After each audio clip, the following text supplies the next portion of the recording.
We cry out, God, show me your will. And God says, okay, my will is for you to go and do that. What? I don't get it. I can't make out what you're saying. God, why are you being so silent? I'm praying for guidance. Why don't you show me what I should do?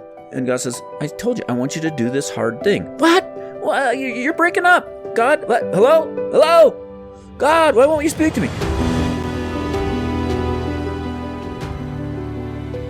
We left off last time in Mark 9, verse 30, where Jesus had just driven a demon out of a boy after the disciples had failed. He had been on top of the mountain, the Transfiguration. The other 9 disciples who weren't there had failed to drive this demon out. They're way up north of Israel at this time, the farthest Jesus ever went from Jerusalem. And now it's time for him to begin his journey back down to Jerusalem for his appointment with the cross. So it starts here. In today's passage, we find him sneaking around in Galilee. Verse 30, they left that place and passed through Galilee. Jesus did not want anyone to know where they were because he was teaching his disciples. So he's sneaking through there, trying to go unnoticed. He wants to teach them. This is the last mention of Galilee until after the resurrection. Jesus is done with Galilee. They had their chance. They blew it. So from now until he gets to Jerusalem, the public ministry is over. This is going to be a traveling classroom where the disciples get their final semester of training before he dies. And you'll never guess what the topic is. Verse 31, he said to them, the Son of Man is going to be delivered into the hands of men. They will kill him, and after 3 days he will rise. Here we go again with that. Jesus keeps bringing it up. And each time he does, he adds something new. What's new here is the part about being delivered into the hands of men in verse 31. He hasn't mentioned that before. Now, of all the punishments God gives, being delivered over to the hands of men is the worst. When God lets human beings mete out your punishment. Remember when David was displeased with, or when David had displeased God with the census, and God told him, all right, David, pick your punishment. 3 years of famine, 3 months of fleeing from your enemies, or 3 days of plague, your choice. And David's answer was anything but number 2. In 2 Samuel 24:14, David said, let us fall into the hands of the Lord, for his mercy is great, but do not let me fall into the hands of men. Being turned over to the mercy of human beings is a horrible fate. Because human beings, once they feel justified in hurting you, there's no restraints. It turns into a mob mentality, conscience disappears, and it's a feeding frenzy. No mercy at all. And it's more painful than other kinds of suffering because of the hatred behind it. People hurting you on purpose because they hate you. You'll notice when you read the biblical accounts of the crucifixion, they talk about just as much about the spitting and the mocking as they do about the physical torture. That hatred that was involved in the crucifixion made the suffering much worse. And so Jesus is telling them, that's going to happen. I'm going to be given over to the hands of men. And I can tell you, of all the hardships I've faced in my life, nothing has been as painful as when God has given me over to the hands of my enemies. There are layers of anguish that come from that are hard to even put into words. And of course, in Jesus' case, the anguish was infinitely worse because of how much Jesus loved those people who were mocking him. And Jesus wants his disciples to know what's coming. Jesus doesn't get the 3 options David got. He's not going to get that. He just gives the one that David said, definitely not that one. That's the one Jesus gets. Jesus is going to be thrown into a pack of vicious, hateful men, insane with jealousy, and there will be no restraints. The 12 legions of angels protecting Jesus will be told to stand down. When Jesus cries out to the Father to let this cup pass, the answer is going to be no. Everyone will forsake him, and God will allow Jesus' enemies to do their worst. This is a terrifying prophecy. The Son of Man is going to be delivered into the hands of men. And if you think back to the first time Jesus spoke of his upcoming suffering, back in chapter 8, you'll remember that if Christ must suffer, so must those who follow him. That's always the implied application and implication whenever Jesus talks about this. So every time he talks about his rejection and suffering and death, that included in that is our rejection and suffering and death. So Jesus explains all that, and what's their response? Verse 32. But they did not understand what he meant. So the disciples are 0 for 3 now in their ability to get this. The more clearly Jesus says it, the more confused they get. I am red-green colorblind, which means I can see most colors, but I have trouble making out those two shades, red and green. The disciples were suffering blind. Everything else that Jesus said they could make out just fine. They could see it just fine, but they went blind and deaf whenever Jesus started talking about suffering. And it was a willful blindness and deafness. If they wanted to understand, all they had to do was ask, but they don't. Verse 32, they did not understand what he meant and were afraid to ask him about it. We saw the same thing in the Transfiguration, remember?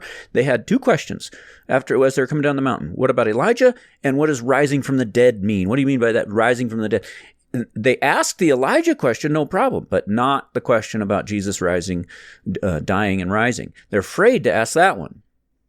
And that catches our attention at this point in Mark because it's different from what we've seen previously in the book. Up until now, the main difference between the crowds and the disciples has been whenever Jesus said something hard, the crowds went away confused. They just went away scratching their heads and they're content to be confused.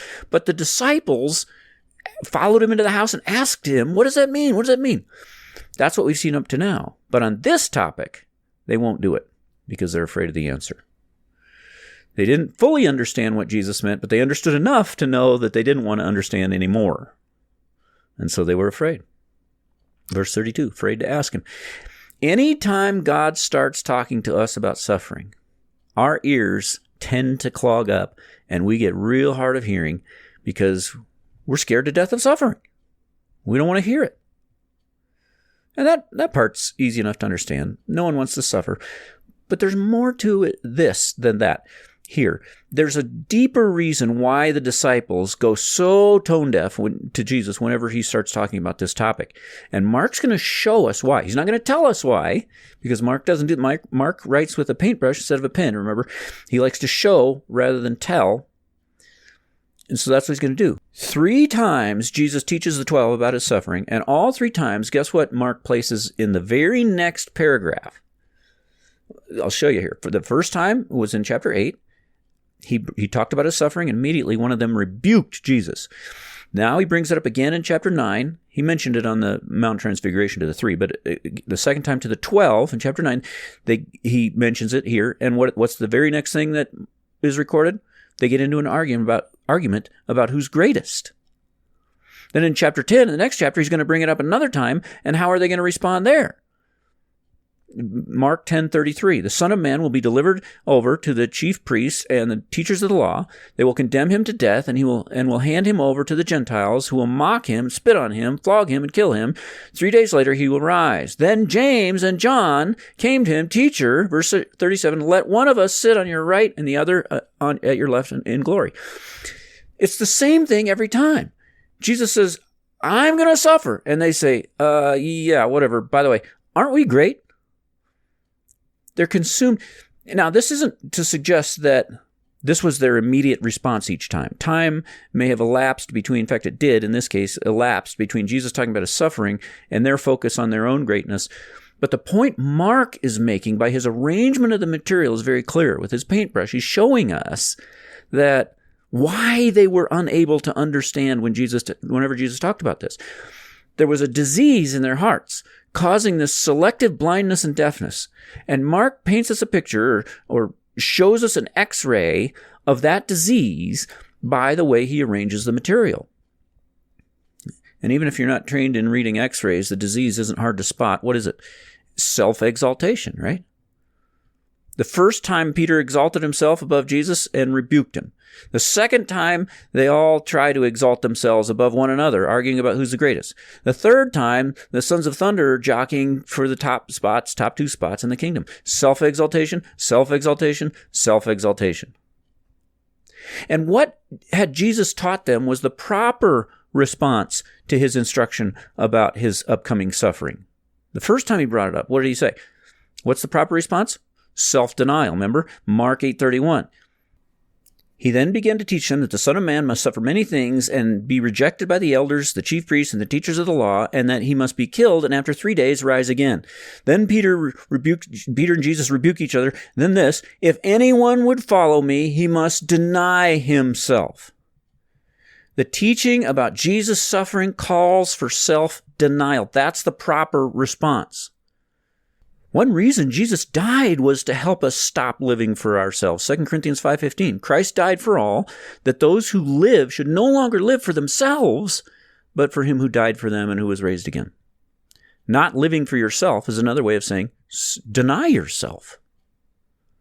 So you can see how if your life is oriented in the direction of self-exaltation, you'll go deaf and blind every time Jesus tries to teach you something that implies self-denial, right?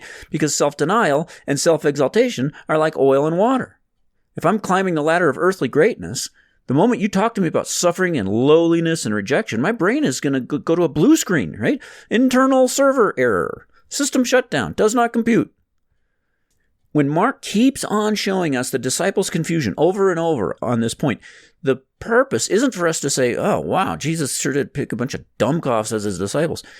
The point is to see how different Jesus' attitude is from the natural human attitude. The disciples' attitude is not unusually bad. It was the normal human way of thinking that we all have. We all turn into dumbcoffs when God tries to tell us that the path that he has for us right now is a path of lowliness and humility, don't we? I mean, we just don't hear. We cry out, God, show me your will. And God says, okay, my will is for you to go and do that. What? I don't get it. I can't make out what you're saying. God, why are you being so silent? I'm praying for guidance. Why don't you show me what I should do? And God says, I told you, I want you to do this hard thing. What? Well, you're breaking up. God, what? Hello? God, why won't you speak to me?